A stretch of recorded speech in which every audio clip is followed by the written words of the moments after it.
Ito yung work setting natin. Dito ko lang work manager ako dito. Ito taglilinis. Ayan.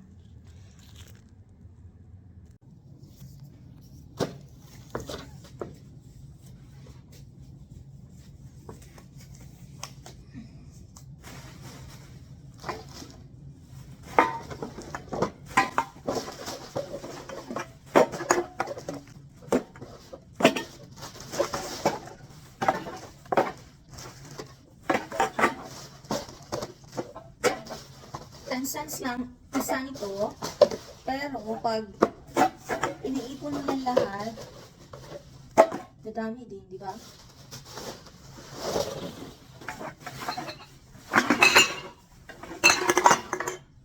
So, dito ako nakakolekta ng lata, mga bote, sa workplace. Ito, sa linggo to, sa kanila.